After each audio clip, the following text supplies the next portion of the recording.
안녕하세요. 4차원 제니입니다.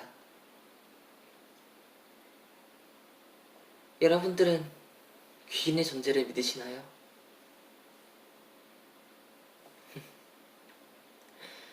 귀신의 존재를 믿지 않는 사람들도 존재하지만 또 반면에 귀신을 보는 사람들도 존재하죠. 세상에는 다양한 사람들이 많아요.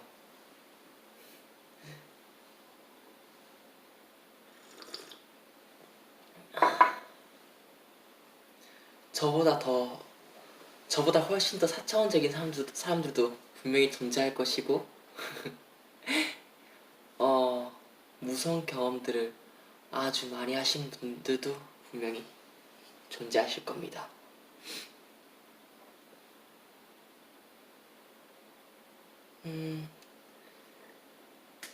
제가 오늘 여러분들께 풀어드릴 이야기는 2013년도 제가 대학 시절에 꿨던 악몽을 여러분들께 풀어드릴까 합니다.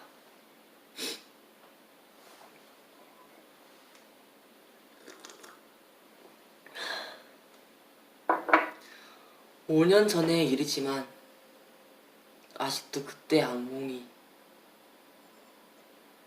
참 여러가지 수수께끼도 많고 저한테 개인적으로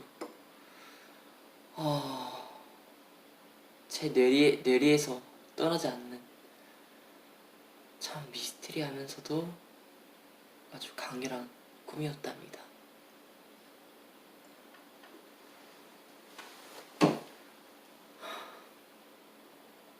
사차원 제니의 깊은 밤 티타임.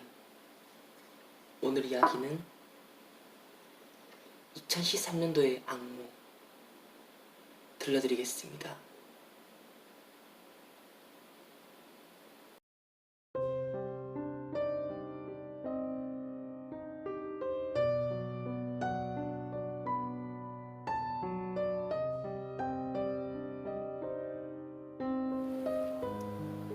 사람이 살다 보면 이런 꿈 저런 꿈 꾸게 된다는 건 당연한 사실이지만 정말 별난 꿈들이나 기분 나쁜 악몽들을 꾸게 될 때마다 참 낯설게 느껴질 때가 있기도 해요.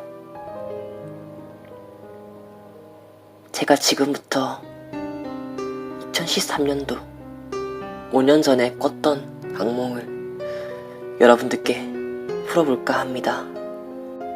너무 심각하게 받아들이지 말고 그냥 이 사람이 이 당시 이런 끔찍한 악몽을 꿨나 보구나 하고 웃으면서 넘어가 주세요. 웃으면서 들을 얘기는 아니지만 저에게는 친한 교회 집사님 한 분이 계셨어요. 제가 그 집사님을 어찌나 좋아했는지 그 집사님 집에 자주 놀러 가기도 하고 방학 때마다 밥도 얻어먹기도 하고 잠도 자기도 했답니다. 저에겐 그 집사님은 아버지 같은 분이셨죠. 그 집사님 역시 저를 친아들처럼 아주 잘 대해주셨답니다. 비록 남들이 보기에는 다리 한쪽이 없으셔서 평생을 전자휠체어를 타고 다니시는 불쌍한 불구로 보이겠지만 그래도 저는 그 집사님이 좋았어요. 어느 날 그 집사님께서 시장을 다니시다가 부모님을 잃어버린 듯한 소년이 괴한들에게 끌려가는 모습을 보시고 전자휠체어로 빠르게 달리시면서 소년을 겨우 구해주셨답니다. 집사님께서 팔힘은 그 누구보다도 셌거든요. 근데 이게 현실적으로 가능한지 모르겠지만 아무리 전자휠체어라고 해도 이렇게 세게 달린 휠체어가 있나 모르겠네요. 뭐 꿈속의 이야기니까 이건 그냥 넘어갈게요. 아무튼 그 소년은 집사님 집에서 같이 살게 되었죠. 소년 나이는 한 8살, 9살쯤으로 추정됩니다. 저는 그 아이랑 금방 친해졌고 나중에는 형 동생처럼 가족 같은 사이가 되었습니다. 비록 서로 알게 된 지도 그리 오래되지 않았고 피 한 방울 섞이지 않았지만 제겐 정말 너무나도 소중한, 누구보다도 귀여운 친동생 같은 존재였어요. 그 아이에게도 저는 하나뿐인 형이었고요. 그러던 어느 날 그 아이랑 제가 시내를 쇼핑하러 다니다가 노래 연습장을 찾게 되었습니다. 이 녀석이 평소에 이런 데도 안 와봤겠구나 싶어서 재밌게 해주려는 마음에 노래 연습장에 들어가게 되었답니다. 역시나 아주 좋아하더라고요. 좋아하는 만화 주제곡이나 자기가 평소에 알고 있는 곡들, 이런 노래들을 마음껏 부르면서 춤도 출 수 있고 탬버린도 칠 수 있기 때문에 아주 신났나 봅니다. 저는 아무 노래도 부르지 않고 그냥 오늘 하루 이 아이에게 내 시간을 다 투자하자, 이런 마음으로 이 아이가 노래하는 모습만 바라보면서 박수 쳐주고 호응해주고 있었답니다. 이 아이가 이렇게 해맑게 웃으면서 즐거워하는 모습만 봐도 너무나도 뿌듯하고 행복했기 때문에 그 모습이 아직도 기억에 서네요.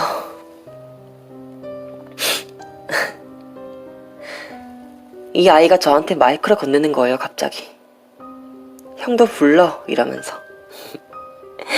예쁜 녀석, 착한 녀석. 저는 그럴까? 하고 곡 하나를 선정했습니다. 평소 제가 즐겨 부르는 애창곡 중에 하나인 고서지원님의 또 다른 시작이라는 노래를 선정하고는 마이크를 딱 잡았죠.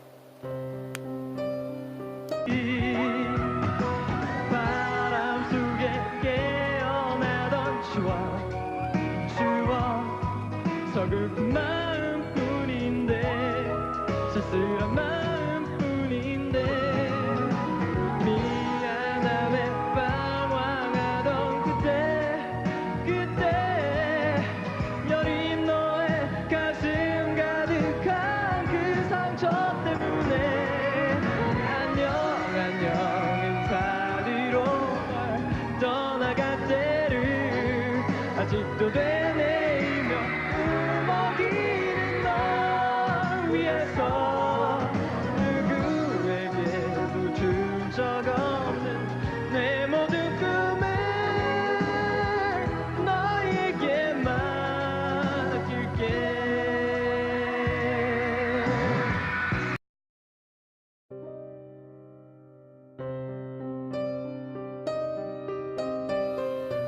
그런데 막 노래가 시작하려고 할 때쯤에 갑자기 반주가 지지직 거리면서 끊길랑 말랑 하는 겁니다.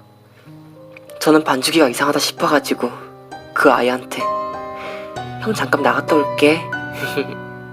빨리 갔다 올 거니까 꼼짝 말고 여기 있어, 이렇게 말하고는 노래방 주인 아저씨한테 돈 요청하기 위해서 방 밖을 나왔죠. 근데 계산대에는 아무도 없는 겁니다. 저는 혹시나 화장실에 가셨나 하고는 이참에 저도 볼일 좀 보려는 마음에 화장실에 들어가 봤더니 아무도 없는 거예요. 볼일 보고 나서 손 씻고 거울 보며 머리를 만지려는 순간 그때였습니다. 뭔가 굉장히 불길한 기운이 제 머릿속을 스쳐 지나가는 거예요.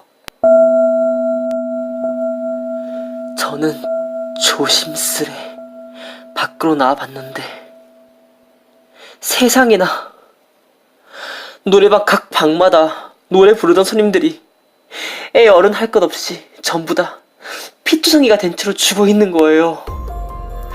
바닥은 온통 피범벅이었고요. 너무 놀란 저는 구석에 있는 방까지 몰래 살펴보는데 구석진 방 안에 노래방 주인 아저씨가 온몸에 피가 묻어있는 채로 길다란 낫을 들고 죽은 시신들을 한 명 한 명 내려다보고 있는 겁니다. 그걸 낫이라고 해야 맞는 건가? 아무튼 굉장히 위험해 보이는 길다랗고 날카로운 도구였던 건 확실해요. 바로 그때 제 머릿속을 스쳐 지나갔던 또 하나. 동생. 내 동생은? 저는 급히 제가 있던 방으로 달려갔답니다. 역시나 제 동생은 이미 목에 큰 상처가 난 채로 피범벅이가 되어 죽어 있더군요. 이렇게 어린 애를, 이 어린 피덩이를, 쓰레기 같은 놈. 하지만 슬픈 감정이 막 벅차오르려고도 하기 전에 구석방 쪽에서 끼익 하고 문 열리는 소리가 들리는 겁니다. 그땐 슬퍼하며 울고 있을 상황이 절대로 아니었죠. 여기 계속 있다가는 저까지도 큰일 나겠구나 싶어서 급하게 바로 다른 방으로 들어가서 거기 죽어있는 시신들의 피를 제 목과 얼굴, 옷에 황급하게 바르고서는 다른 시신들처럼 저 역시 죽은 척을 했죠. 지금도 그때가 생생히 기억이 나는데 정말 제가 지금까지 살아왔던 그 어떤 순간들보다도 그때가 정말 공포 그 이상이었답니다. 아무튼 마침 그놈이 제가 있는 방으로 들어오는 거예요. 주위를 이리저리 살핀 듯 하다가 역시나 제가 수상했는지 저를 유심히 보더니 갑자기 제 얼굴을 막 만지작 제 얼굴을 막 만지작거리는 거예요. 저는 그때 실눈 뜨고 그 모습을 그저 멍하니 보고 있는데 뭐지? 살인마의 손이라고 하기에는 너무 따뜻한 거예요. 뭔가 제 혼이 빨려가는 기분이었달까요? 저는 그때 아니다, 정신 차리자, 이때 들키면 끝장이다, 이런 마음으로 최대한 진짜 죽은 시신처럼 죽은 척 연기를 했죠. 제 연기에 속았는지 다시 주위를 이리저리 살펴보고는 꼭 정신이 이상한 사람처럼 몸을 휘청거리면서 제가 있던 방 밖을 나가더군요. 저는 노래방 주인이 제가 있는 방이랑 거리가 멀어졌다 싶을 때 바로 제 스마트폰을 조용히 꺼냈습니다. 그리고 당연히 바로 112 경찰서 번호를 누르고는 신고를 하려 하는데 불싸, 이 망할 사이코 녀석이 건물 내에 전화가 터지지 않도록 차단기를 내렸나봐요. 저는 정말 죽었구나 싶은 마음에 온몸이 부들부들 떨렸습니다. 그래도 일단 살아야 한다는 생각으로 저는 제정신이 아닌 상태로 틈을 노려서 재빠르게 문 열고 출입문 밖으로 뛰쳐나왔답니다. 그땐 제가 무슨 용기였는지 모르겠지만 제가 완전히 제정신이 아니었던 것 같아요. 물론 다행히 그때 제가 있던 방이랑 출입문이랑 어느 정도 거리도 가까웠고 확률도 있었기 때문에 죽기 아니면 살기, 그 50대 50의 확률만을 믿고 냅다 뛰었던 것입니다.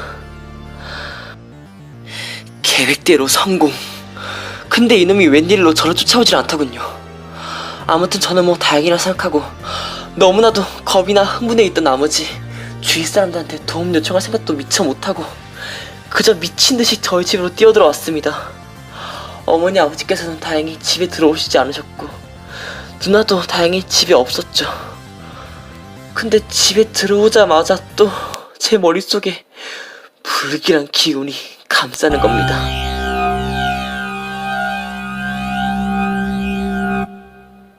꿈이라서 가능했던 건지 모르겠지만 평소에는 느껴지지도 않는 그런 불길한 기운이 또다시 제 머릿속을 감싸오더군요. 마치 그놈이 저희 집으로 오고 있는 듯한 기운이 말입니다. 도대체 어떤 확신이었는지 모르겠지만 저는 그때 불이 나게 집에 있는 야구 방망이를 들고 현관문 밖으로 다시 나와서 계단 반대쪽 벽에 숨어 대기하고 있었습니다. 생각해보니 엘리베이터가 실수였네요. 엘리베이터를 타고 오는 것이 아니었는데 엘리베이터를 타면 제가 올라온 층수가 표시가 되어버리니까 아마도 그놈은 제가 살고 있는 층수까지 다 알아버렸다는 생각이 들었습니다. 역시나 계단에서는 그놈이 올라온 듯한 소리가 들리더군요. 그때 제 머릿속에는 오로지 하나밖에 없는 내 어린 남동생을 무참히 죽여버린 빌어먹을 그놈을 내 손으로 무찌르자, 이런 생각뿐이었습니다. 왠지 그때 경찰서에 신고하기에도 너무 늦은 것 같은 생각에 내 손으로 맞서 싸우자, 이런 마음이었습니다. 그래서 저는 계단 구간의 반대쪽 벽에 빳빳하게 기댄 채로 서서 야구 방망이를 진 손을 꽉 움켜쥐었습니다. 아파트에 사신 분들께서는 다들 아시겠지만 아파트 층마다 현관 밖, 엘리베이터 쪽, 계단 쪽 이렇게 움직이면 센서 불이 켜지는 구간들이 있죠. 괜히 그놈이 저희 집까지 올라왔을 때 제가 있는 쪽 센서 불이 켜져버리면, 아무튼 그렇게 벽에 기댄 채로 있으니까 눈물이 나더군요. 동생한테 너무 미안하고 한편으로 너무 분하고 차라리 거기서 같이 주는 게 나았을까, 이런 안 좋은 생각도 들었습니다. 괜히 살아 돌아와서 우리 가족한테까지 피해를 준 건 아닌지, 이런 환경에 처한 내 자신이 너무 불쌍하기도 하고, 그 짧은 시간 동안 참 여러 가지 생각이 들더군요. 눈물을 닦지도 않고 그저 흘러내리는 눈물을 입에 머금은 채로, 아무튼 올라오는 소리는 점점 가까워 오고 속마음으로 넌 죽었다, 넌 죽었다 이렇게 되뇌고 있을 때 드디어 그놈이랑 제가 거리가 좁혀진 듯한 소리가 들리고 계단 구간 센서 불이 켜진과 동시에 저는 두려움 반 용기 반으로 그 길다란 낯을 들고 있는 노래방 사이코한테 야구 방망이를 힘껏 후렸습니다.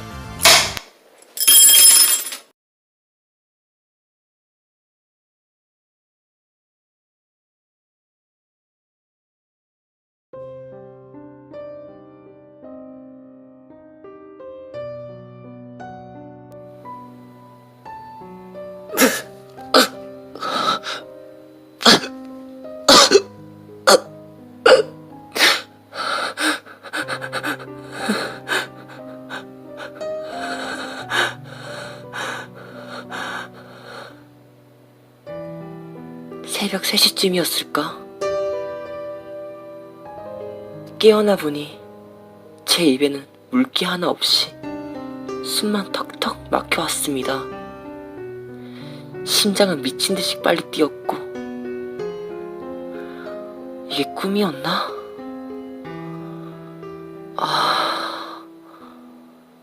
그런데 그 순간 꿈이 아니었나?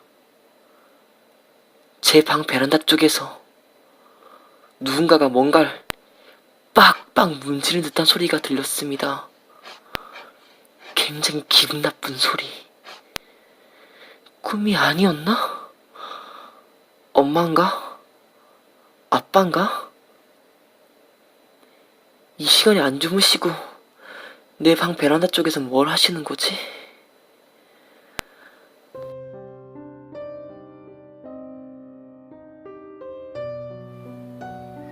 다행히도 제대로 정신 차리고 보니까 그 소리는 다름 아닌 제 방 베란다 쪽에서 나는 소리가 아니라 제가 내쉬는 숨소리더군요. 사람의 숨소리가 이렇게나 거칠 수가 있구나. 그때 깨달았습니다. 얼마나 두렵고 흥분됐으면 이렇게나 거친 숨을 내뱉을까 하고 말이죠. 아무튼 이게 제가 살아오면서 꿨던 악몽들 중에서 가장 무서웠던 악몽이 아닌가 싶네요. 아마 다시는 꾸고 싶지 않은 꿈이기도 할 겁니다. 그런데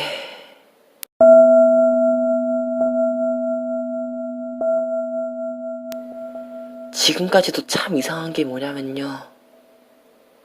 그때 꿈속에서 봤던 집사님, 제 남동생, 그리고 그 노래방 사이코, 살인마.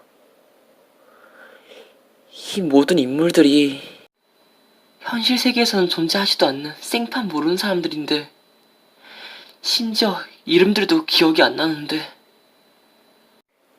왜 이 사람들이 과거에 저랑 오랫동안 알고 지낸 것 같은 그런 익숙한 기분이 드는 걸까요?